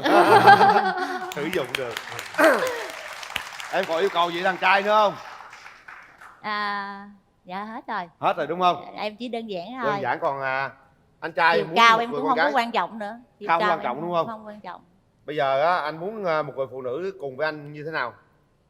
Về quan điểm mà chọn một người, về bản thân tôi mà đang đi tìm kiếm ấy, và do cái công việc cuộc sống mà chưa gặp được cái người nào đồng ý, cũng như cái thời gian sau cái thanh lý hợp đồng lần một đấy, tức là tôi mất 10 năm để cái gọi là để như kiểu giải quyết những cái hậu quả đằng sau cái việc thanh lý lần một đấy, thì nay những cái kia nó tạm ổn rồi và vết thương lòng cũng tạm liền sẹo rồi.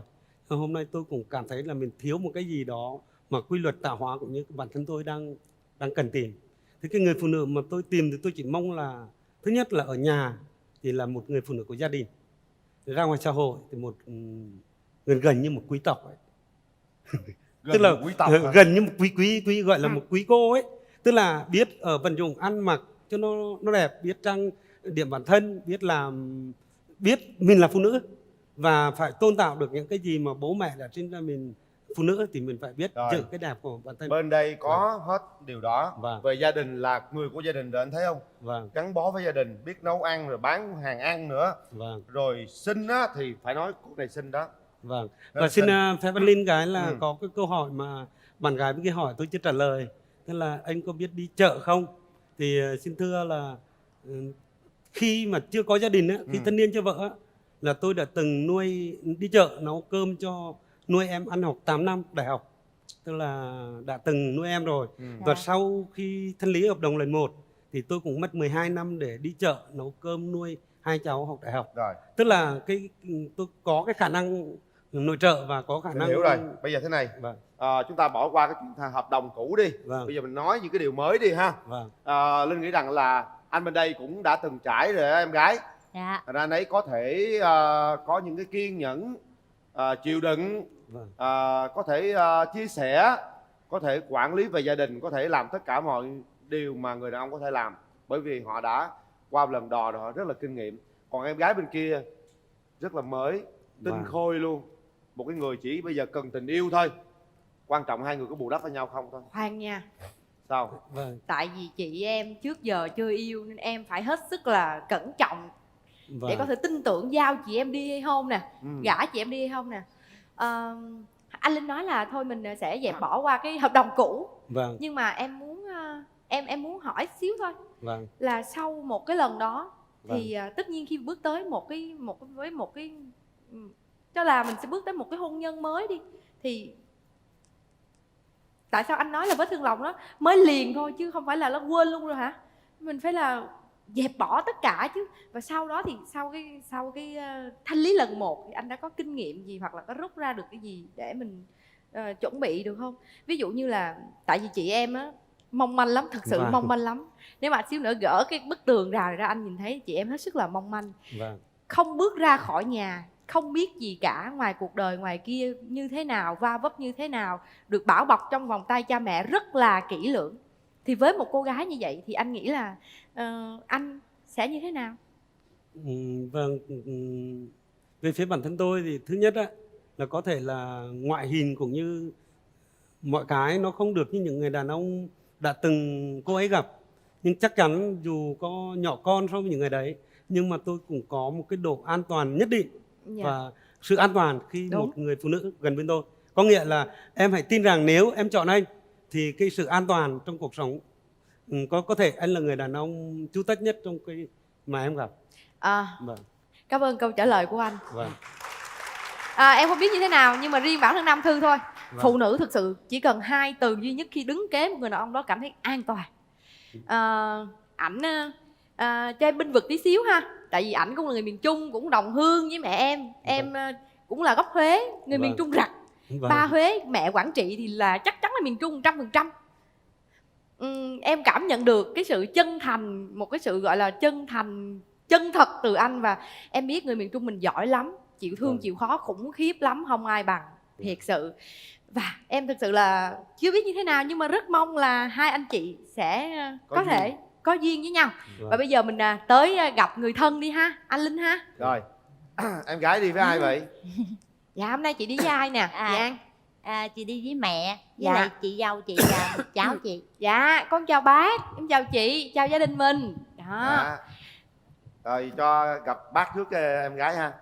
Cho gặp bác cái đi. Dạ, cho bác cho con hỏi một vài câu thôi. Dạ, tụi con chào bác. Cảm ơn chú, chào mọi người. Dạ, bác nay nhiêu rồi? Dạ, 79. Ồ, 79 rồi hả? 79. Dạ. Bác thấy cuộc đối thoại nãy giờ đó, bác có ưng ý không? Bác thấy nói chuyện thấy cũng lưu loát không? Cũng lưu loát quá hả? Dạ. Bác có muốn gả con xa tới Quảng Trị không? Cái này là tùy duyên. Tùy duyên hả? Rồi bác hiền quá nhờ. Em nói gì một vài câu với bác đi. Vâng, con chào cô ạ. Tức là chào.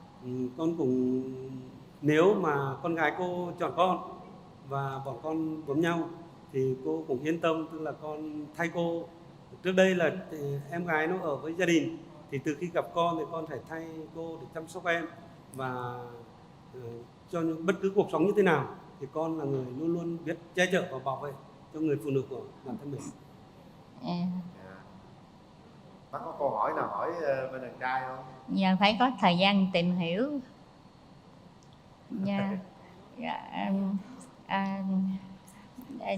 Sẽ là câu nói của hai cháu nó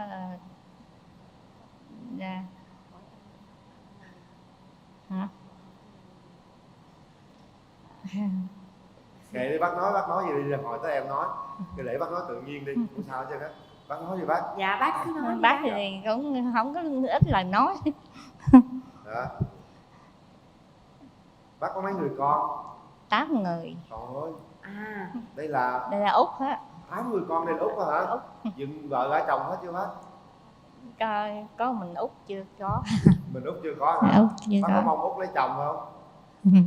Cái đó là do duyên nợ của con gái thôi. Nếu bây giờ đàn trai bước tới thì bác định khoảng chừng nào bác gả? Cũng có thời gian trả lời. Dạ. Rồi, ok, cảm ơn bác. Rồi em gái nói gì nói đi, em thấy sao? Đây là em, chị hay là bà? Dạ em là cháu, gọi bằng cô Út. Thì hai cô cháu cũng gần tuổi nhau nên là lớn với nhau thì chơi chung nhau là hiểu nhau lắm. Thì cô Út thì tính tình thì rất là dễ thương, cực kỳ dễ thương, tốt bụng luôn á. Mà nấu ăn thì cực kỳ ngon. Nói chung là biết cách chăm sóc gia đình và những người yêu thương của mình. Về phương diện về gia đình thì phải nói là Út là chăm sóc gọi là tỉ mỉ, tử tế, chu đáo lắm. Còn anh đây thì không biết hồi nãy là chưa nghe anh nói giới thiệu anh làm nghề gì ha? Anh làm nghề gì? Tức là cái công việc của anh là một doanh nghiệp. Tức là trước khi mà anh có cuộc sống gia đình ấy là anh là công chức nhà nước. Thì sau khi anh độc thân ấy thì anh trở về mở một doanh nghiệp xây lắp điện. Xây lắp? Vâng. Công ty xây lắp mà làm chuyên môn là gì? Về bên đường dây và điện cao thế. Làm điện. Dạ, thì anh là người từng trải, thì anh lớn tuổi thì người từng trải, thì em nghĩ là anh sẽ có được những cái nắm bắt được những cái tâm tư hay tâm lý của người phụ nữ hơn, chắc sẽ biết cách yêu chiều phụ nữ hơn. Thì anh cũng biết cách ăn nói, ngoại giao tốt. Thì em mong là có chương trình này là cái duyên, thì từ cái duyên đó thì thời gian sẽ, nếu mà anh với cô có được gặp nhau thì sẽ là cầu nối để tạo điều kiện cho hai người được hiểu nhau hơn, gắn bó nhau hơn. Rồi, cảm ơn em gái. Cảm ơn gia đình mình. Đẹp trai đi với ai nè? Dạ, em đi với là hai đứa em họ, vợ chồng em họ. Vâng. Em xin chào anh Quỳnh Linh, chào anh Thư và chào bên bác, bên anh chị bên nhà đàn gái. Thực ra thì để nói về anh Long á, cũng có rất là nhiều cái kỷ niệm lắm. Cũng là anh Long là một cái người là rất là hiếu thảo, là một người luôn nghĩ về mẹ, và đặc biệt là cái sự cố lần một á, thì một mình anh đã 12 năm nay nuôi hai đứa con, không ai biết. Và chỉ hôm nay thì có gặp bên nhà nữ á, thì tâm sự một tí là anh Long vào từ Quảng Trị vào từ ngày hôm qua, thì cũng vào đây cũng rất là xa, nhưng mà vì cái niềm tin một cái gì đó thì anh mới vào. Với hai nữa là theo em muốn tư vấn cho anh nhé, là bên nhà nữ thì có cái là cũng được rồi đấy, nhưng vấn đề ở chỗ là vấn đề khoảng cách và địa lý, thì anh phải suy nghĩ lại và cho hai bên một cái cơ hội, thì cái đó anh phải suy nghĩ kỹ. Và hai nữa là cái công việc của anh á, anh sẽ đi công trường nhiều. Vì làm điện lưới là anh Linh biết là sẽ đi các cái khu vực khác, đi điện lưới là phải làm liên tục và nhiều. Đó là hai cái khó khăn nhất giữa các anh chị phải suy nghĩ. Thì em chỉ tư vấn như vậy thôi. Còn về những cái yêu cầu về ngoại hình, tất cả các thứ thì em nghĩ chắc là được. Rồi, cảm ơn anh. Đây là một cái niềm tin của một người rất là xa, từ Quảng Trị vào đây nhờ chương trình Mai Mối. Đó là một cái niềm vui và hạnh phúc của những người thực hiện chương trình. Cảm ơn anh rất nhiều về cái niềm tin đó. Dẫu cho cuộc sống có điều gì xảy ra, chúng tôi cũng sẽ cố gắng làm chiếc cầu nối để nối liền những trái tim. Quan trọng là anh và cô ấy có duyên với nhau không. Bây giờ mình nghe tất cả mọi thứ rồi, mình nói chuyện với nhau qua cái hàng rào rồi. Bây giờ kéo rào ra, anh và cô ấy sẽ gặp để xem có duyên hay không, rồi hai người sẽ quyết định nhá. Anh trai nhá. Kéo rào.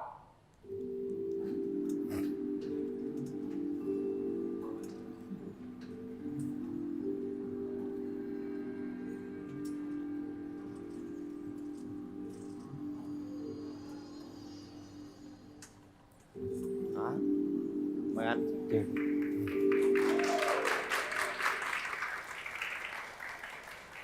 Anh có cái hoa tặng em và anh có món quà. Dạ, cảm ơn anh. Em cũng có một món quà gửi anh. Đây chị, đây em cầm lên cho. Rồi, em cảm ơn anh.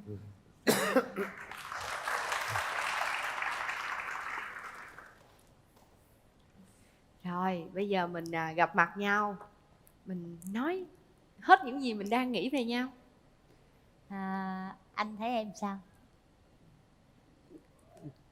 Nên là cho anh hỏi em một câu được không ạ? Dạ, em cứ bây hỏi. giờ là bố mẹ em đang sống ở Hóc Môn ạ. Dạ, em sống với bố mẹ em từ nhỏ luôn. Coi như từ nhỏ lớn là em sống cạnh bố mẹ luôn. Dạ. Thứ nhất là nếu mà sau chương trình hoặc là về á, thì là có bác mẹ em đây rồi.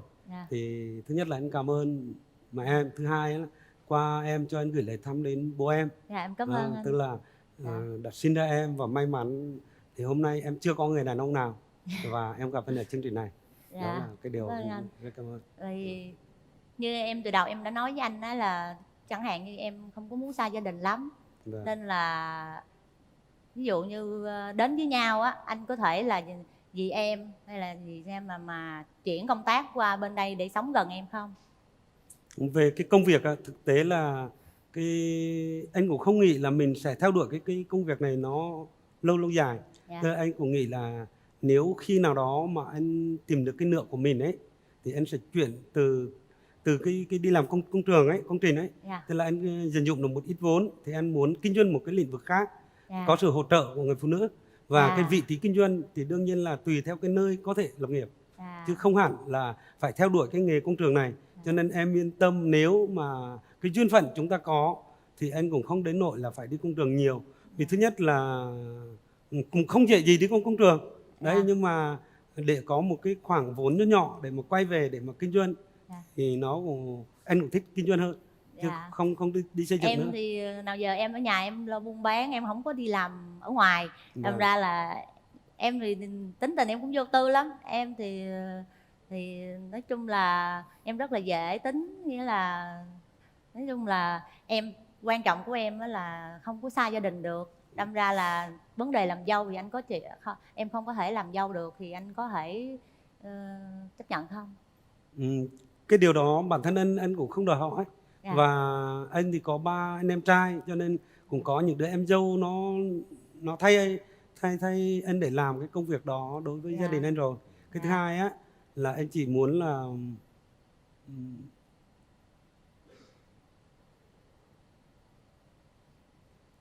ví dụ khi em có mặc cảm về cái gì, anh đã có một lần vợ hay là anh đã có 2 đứa nhỏ hay không, chẳng hạn như vậy. Có vấn đề đó thì em không có ngại, thì em đã nói từ đầu là miễn anh là người tự do, không có bị Vâng. ràng buộc trong cái hôn nhân là được rồi. Vâng. Dạ. Rồi với lại em có vấn đề là ví dụ anh ở xa vậy á, rồi anh muốn gặp em, mà muốn ví dụ như là muốn gặp em rồi bằng cách nào, một tuần, một tháng, hay là bao nhiêu tuần gặp một lần, hay là một tháng gặp một lần?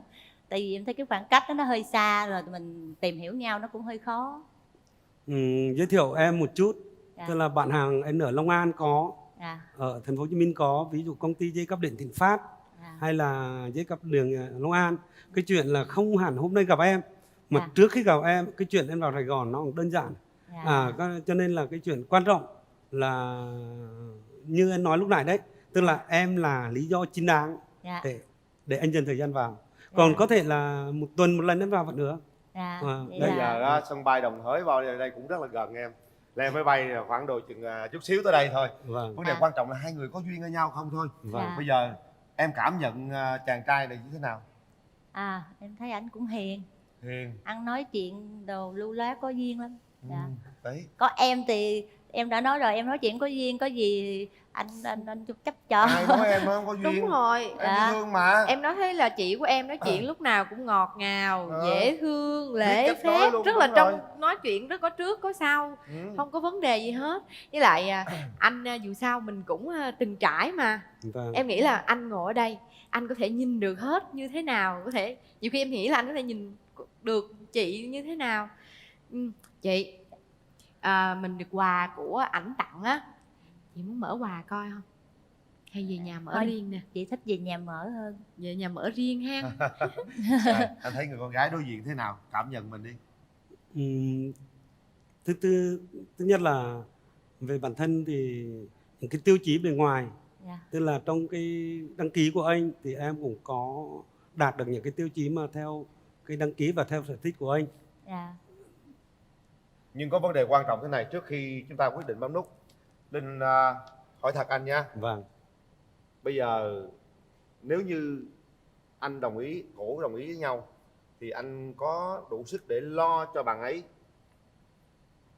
lo cho một gia đình mới hay không? Vâng. Cái này hết sức là quan trọng về mặt trả kinh tế. lời câu của MC Quyền Linh thì tôi chỉ nói thế này này. Tức là ví dụ hôm nay gặp cô gái này, hay là trên cuộc đời tôi gặp người phụ nữ để tôi chọn, thì có thể tôi không hứa là đem lại cái cuộc sống giàu sang phú quý, nhưng chắc chắn tôi đủ khả năng để làm một người bố, một người chồng trong cuộc sống gia đình và có một cái ngôi nhà để cho chúng ta có một cái cuộc sống tự do. Và ở đó thì tôi cần một cái chất lượng cuộc sống làm sao cho nó hạnh phúc nhất. Rồi, như thế là được rồi, cho đủ sức lo gia đình. Bởi đàn ông chúng ta phải cho phụ nữ thấy là họ có sự che chở và cho họ thấy là họ có sự an toàn. Vâng. Dạ. Xin phép em một chút ạ. Tức là bạn gái có bảo là về nhà thì mở quà. Nhưng mà cái gặp nhau ở cái chương trình này theo tôi cũng là một cái duyên. Vâng, và cũng là một cái kỷ niệm.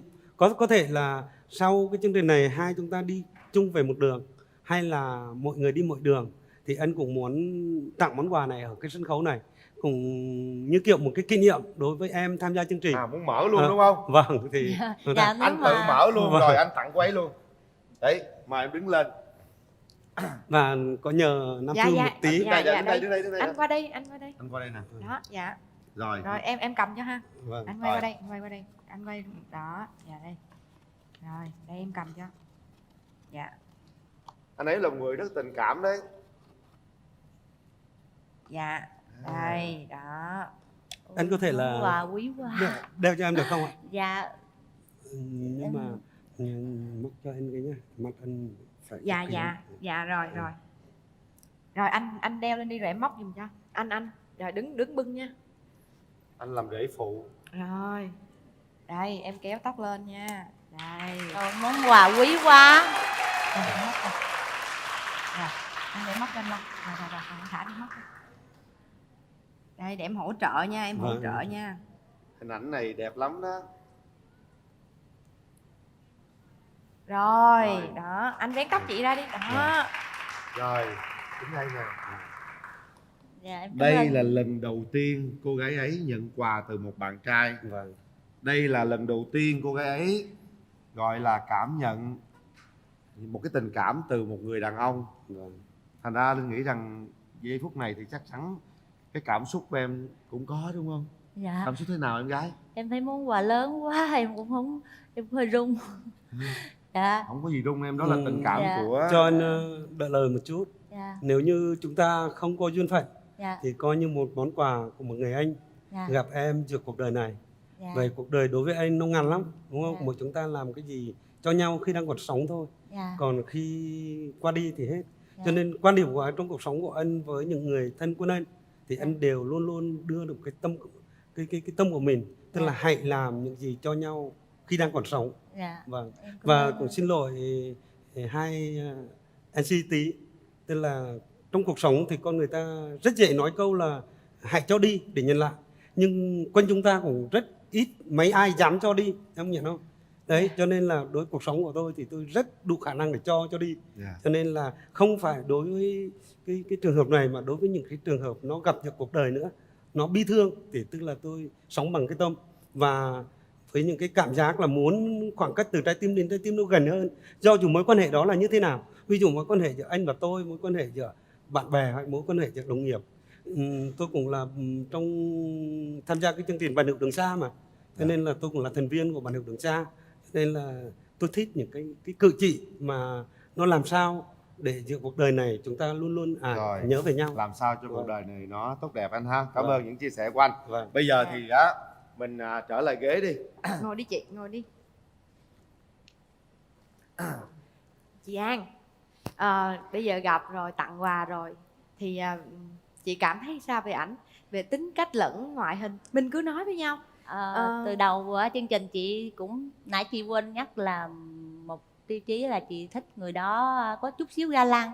Đây là lần đầu tiên được người bạn anh tặng là theo là đúng là y như em nói, là có một chút ga lăng là em rất là ok rồi.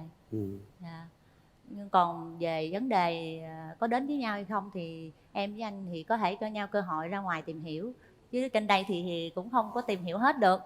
Thì nếu mà được thì chúng ta hãy cho nhau cơ hội nha anh nha. Rồi, ok. Bây giờ không còn thời gian nữa. Chúng ta để tay vào nút bấm đi. Duyên phận nó nằm ở chỗ này nè quý vị. Chỉ có 3 tiếng đếm thôi. Trái tim ta thổn thức được thì bấm thì mình bấm nút. Đúng rồi. Không thổn thức không rung động dành nút bấm đó cho người khác? Chỉ là một khoảng thời gian ngắn ngủi trên sân khấu này thôi, nhưng em nghĩ là qua một thời gian ngắn ngủi hai anh chị có thể cảm nhận về nhau như thế nào. Nếu thực sự mình là của nhau, một nửa của nhau, như anh Linh nói, chúng ta hãy cho nhau cơ hội. Nam Thư và anh Quyền Linh và tất cả quý vị khán giả đang ngồi xem chương trình lẫn quý vị đang xem TV, hết sức mong là sẽ kết nối được tất cả những người đứng ở trên sân khấu này, và chúc cho hai anh chị sẽ là của nhau. Bây giờ anh Linh này, em có một cái yêu cầu hơi ngoại lệ tí được không? Nói đi anh. Tức là anh nhờ cái bộ phận kỹ thuật ấy là chuyển cái chuông kia bên qua đây, hai cái chuông một vị trí luôn đi. Là mình để em hỗ trợ bạn gái luôn, nhiều lúc chân tay bạn yếu á không bấm được. Thế hỗ trợ cho em. Anh ơi, anh yên tâm, em không có yếu ớt đến nhiều vậy đâu. Không, nhưng mà đối với phụ nữ là anh hay sẽ làm tất cả khả năng của mình đối với phụ nữ. Cho nên là lần đó anh yên tâm, trái tim cô gái ấy rất mạnh mẽ. Nào, nhưng mà anh nhờ kỹ thuật xem cái chuông cái cơ hỏng không? Không lợp hay nó hỏng hay sao anh? Không hỏng đâu anh. Vì chuông có thể hỏng nhưng tim không bao giờ hỏng. Vâng. Nào, 5 4 3 2 1, hết thời gian. Yeah! Chúc mừng chị. Chúc mừng. Nào, nắm tay nhau. Anh có biết không, đây là cái nắm tay đầu tiên đấy. Nắm tay đầu tiên trước mặt mẹ của cô gái ấy, gia đình của cô gái ấy, và trước mặt họ hàng của anh. Bây giờ anh xin phép bác là ngay giây phút này bác sẽ đồng ý cho hai người hẹn hò với nhau để tìm hiểu lẫn nhau. Nói với anh trai. Xin phép bác là cho cháu hôn con gái bác. Bác đồng ý hả? Bác nói lại đi bác. Cho hai đứa được tìm hiểu, cho phép hai đứa được tìm hiểu. Anh xin phép hôn em.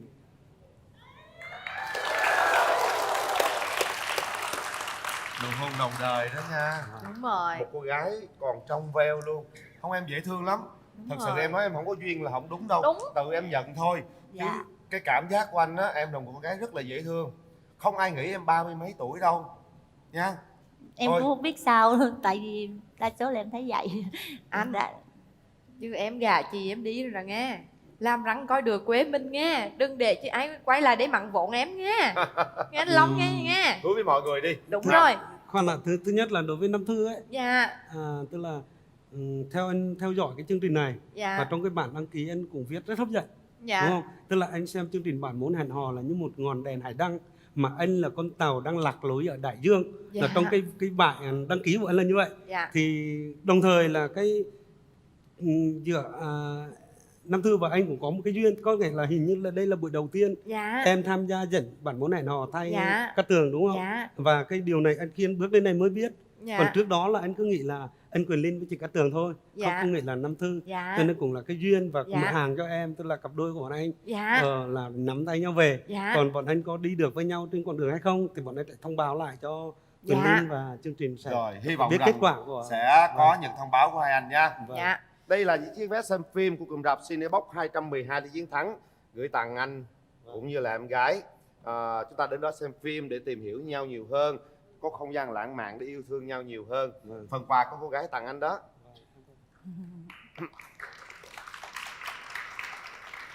Đây là nệm cao su thiên nhiên. Đây là cặp gối của nệm cao su thiên nhiên Vinalatex và một phiếu giảm giá 25% trên các chi nhánh trên toàn quốc. Dạ, và đây là hai món quà gửi tặng anh chị. Đây, đó là món quà từ công ty mỹ phẩm Đăng Dương nha. Đây, dạ, gửi tặng anh giữ em với anh Long. Câm em với đi, cảm ơn anh. Đó. Một món quà từ Việt Nam Cacao, mật của đất. Hy vọng rằng chúng ta sẽ có một cái tình yêu ngọt ngào như những thanh sô-cô-la này. Và đây tiếp theo là gửi tặng hai anh chị. Đây, cái này mới quan trọng nè. Đây, máy nước nóng hiệu đến từ thương hiệu Kenton. Đó, nhập khẩu từ Malaysia. Đó, đây máy nước nóng từ Kenton. Và bình nước nóng thương hiệu Atlantis nhập khẩu từ Thái Lan. Đó, đây tổng giá trị của chúng ta lên tới 7 triệu đồng.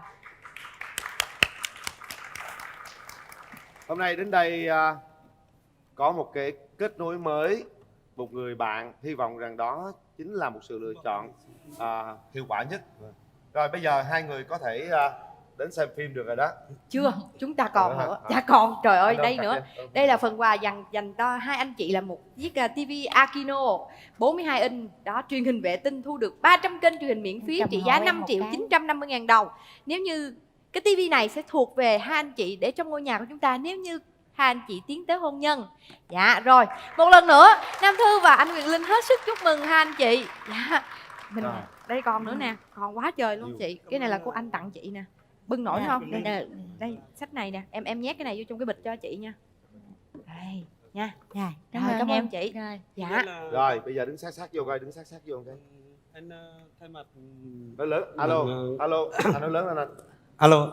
Rồi. Mới đây là thay mặt của Ngọc An nữa. Thứ nhất là cảm ơn anh Quyền Linh, thứ hai là cảm ơn Nam Thư. Dạ. Lần đầu tiên em dẫn chương trình và anh là hình như là sản phẩm đầu tiên của chương trình của em trong chương trình Bạn Muốn Hẹn Hò. Thì chúc em may mắn và chúc em có những cái gặt hái nhiều trong cái chương trình live show mà em đang tham gia. Dạ, em cảm ơn anh rất nhiều. Xin cảm ơn quý khán giả và hai gia đình hai bên đến tham gia chương trình. Chúc mừng anh chị nha. Rồi, xin mời hai anh chị chúc mừng, mình cùng dắt tay ra về. Chị đi cẩn thận nha. Ông thích gì ở người bạn trai? Sống không có lý tưởng. 1. Hút thuốc, uống rượu, tất cả các tệ nạn xã hội. 2. Thứ ba đó là không biết tôn trọng người lớn tuổi. Trời ơi, nhiều dữ vậy hả? Nếu mà kể thêm thì dài lắm nên là Thấy giọng ngọt ngào á. Gì giật mình như vậy? chị cười hoài vậy, không phải anh này. Mời bạn ngồi. Bạn tên gì? Dạ em tên Nhân, em đến từ Long An. Long An. Dạ. Bao nhiêu tuổi rồi bạn? Dạ em 26 tuổi. Làm nghề gì? Dạ em đang làm điều dưỡng công tác tại bệnh viện Nguyễn Trãi anh ạ. Con trai làm điều dưỡng cũng lạ nha. Dạ. Rồi xin mời bạn gái đi. Rồi bạn gái bước ra sân khấu.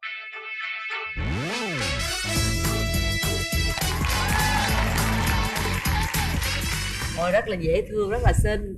Em tên gì? Dạ chào chị Cát Tường, cho anh Quyền Linh ạ. Em tên là Yến, năm nay em 23 tuổi ạ. Yến 23 tuổi, hiện giờ Yến đang làm công việc gì? Dạ em là nhân viên văn phòng ạ. Gì sao mà thấy e lệ? Em hơi run một chút. Run lắm hả? Bình tĩnh, không có gì run hết em mình vui, mình thoải mái nên mình đi tìm người yêu nha. Mà xinh như vậy mà chưa có người yêu hả? Công ty em làm có bạn nam sao? Dạ có nhiều lắm chứ.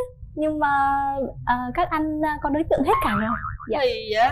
Trời ơi, thì có mấy người này không có cặp mắt nhìn người như chị là chị chọn em liền luôn á. Sao em biết chương trình Bạn Muốn Hẹn Hò mà đăng ký đến đây?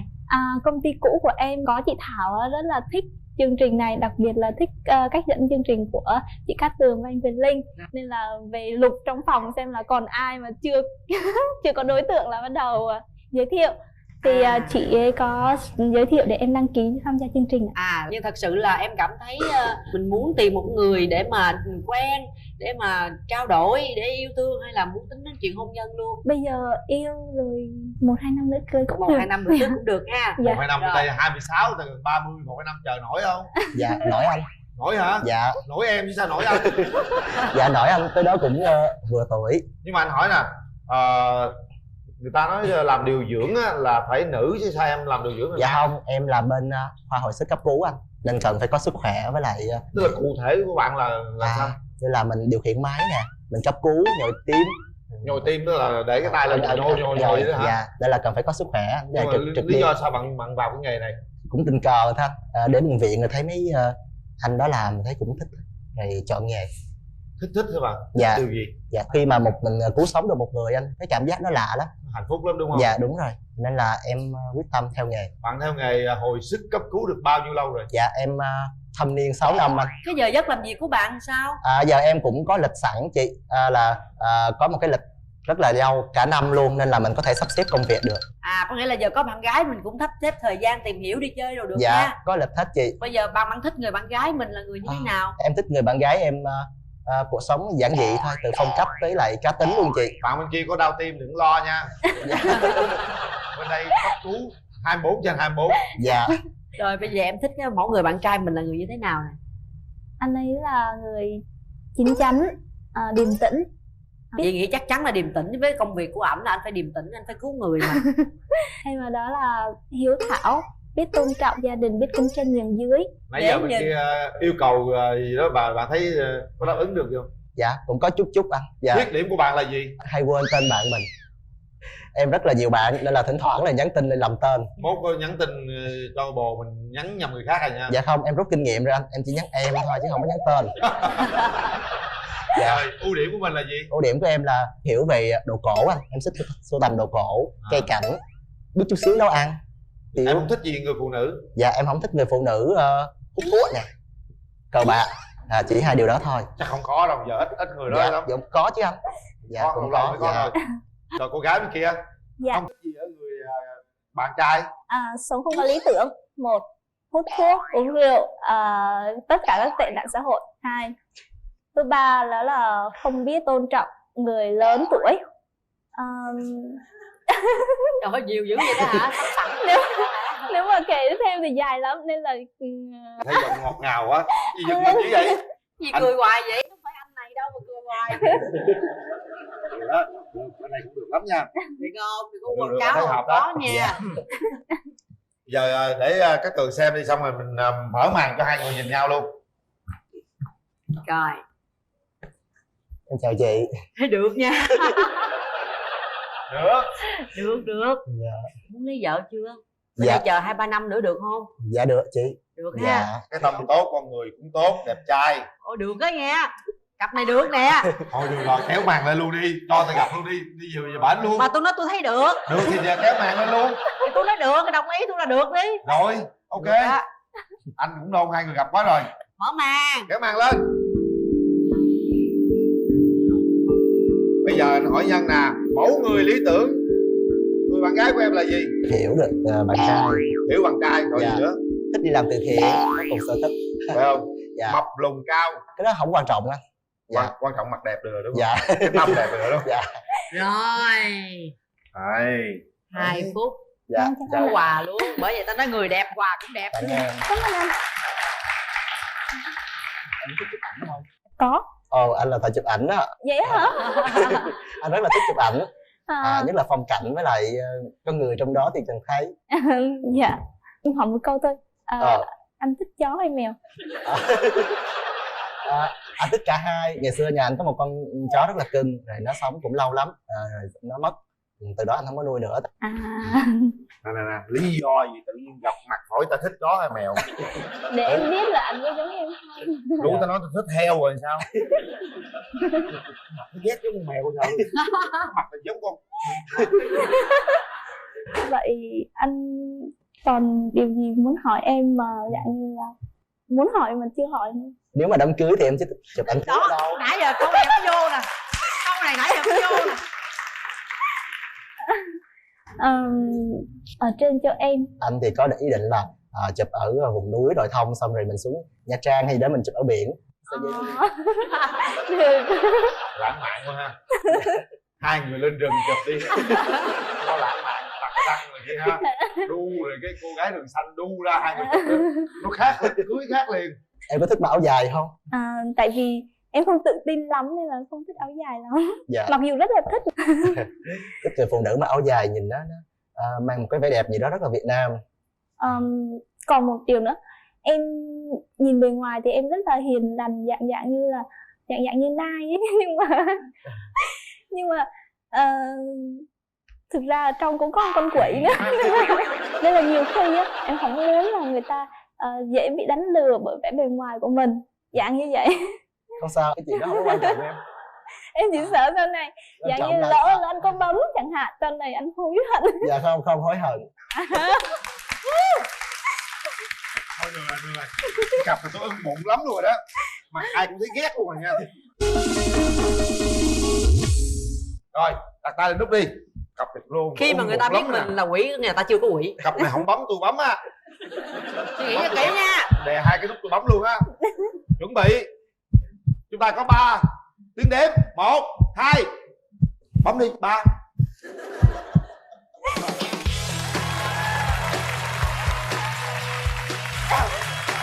Cặp này chúng cưng lắm, bắt buộc phải bấm mà không bấm tôi nhào tôi bấm 2 cái nút luôn rồi đó. Tôi ghét vừa nắm tay cái coi. Gì hộp chưa phỏng vấn là nắm tay rồi hả? Hộp ghê luôn á thiệt á, hộp. Sao bây giờ? Trời ơi. Gì vậy Linh? Dễ thương lắm rồi nha. Đám cưới mới nhớ mời tôi đi nha. Dạ em sẽ mời anh lên rừng. Hả? Mời chị xuống biển nha. Cặp này đẻ con thương luôn nè. Nhưng mà đẻ con nhau nuôi chung đừng có chia nha. Rồi chúng ta cho thằng ở tay chúc mừng hai bạn đi ha.